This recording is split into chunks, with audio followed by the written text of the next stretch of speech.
கியாமத்துடைய நாள் ஒவ்வொரு நண்பனும் அடுத்த நண்பனுக்கு ஒரு விரோதியாக இருப்பான் என்பதாக அல்லாஹ் சொல்றான். ஒவ்வொரு நண்பனும் அடுத்த நண்பனுக்கு ஒரு விரோதி. யாரா நான் வட்டி எடுக்க போல என் பிசினஸ் ஃப்ரெண்ட்ஸ் யா அல்லாஹ், நான் வட்டிக்கு கடன் எடுக்கக்கூடிய நேரத்துல ஒருத்தனும் என்ன நிப்பட்ட இல்லையா, நான் கன்வென்ஷனல் பேங்குக்கு போயிட்டு கோடி கணக்கு டிரான்சாக்சன் செய்றேன், என் நல்ல நண்பர்கள் எனக்கு நசீஹத் செய்யல, இது வட்டி, இது ஹராம், இது சூது, இதுக்கு போகாது என்று சொல்லலையா அல்லாஹ். எனக்கு ஜினா என்று வரக்கூடிய நேரத்துல ஏதோ ஒருத்தன் என்னைய ஒரு பெண்ணோட தொடர்பாக்கினான். கண்ணியத்துக்குரிய சகோதரர்களே, நண்பர்களே, ஒவ்வொருத்தரை மாட்டி கொடுப்பான். இவர் தான் என்னைய இந்த குட்டியோட லிங்க் பண்ணின, இவர் தான் ஃபர்ஸ்ட் கேட்ட கைக்கு ஐச கொடுத்த. கண்ணியத்துக்குரிய சகோதரர்களே, நண்பர்களே, ஒவ்வொரு நண்பனும் அடுத்த நண்பனுக்கு விரோதியாக இருப்பார்.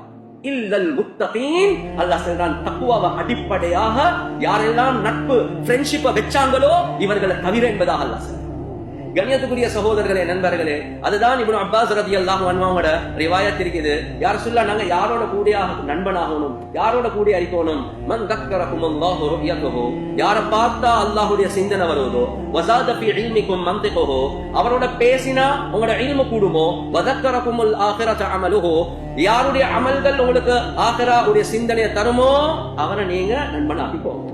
நானும் நீங்களும் பார்க்கணும், என்னுடைய நண்பர்களை நாங்க சந்திக்கக்கூடிய நேரத்தில் அல்லாஹ்வுடைய சிந்தனை வருவதா, இல்மு கூடுதா, அவருடைய ஒவ்வொரு செயலும் எங்களுக்கு ஆகிராவை ஞாபகம் ஊட்டுதா, இல்ல அவர் வட்டில் இருக்கிறார், அவர் சூதில் இருக்கிறார், அவர் ஜினால் இருக்கிறார், அவர் ஹராத்தில் இருக்கிறார், இதை பார்க்கிற நேரத்தில் எங்க தக்குவா கூடும்.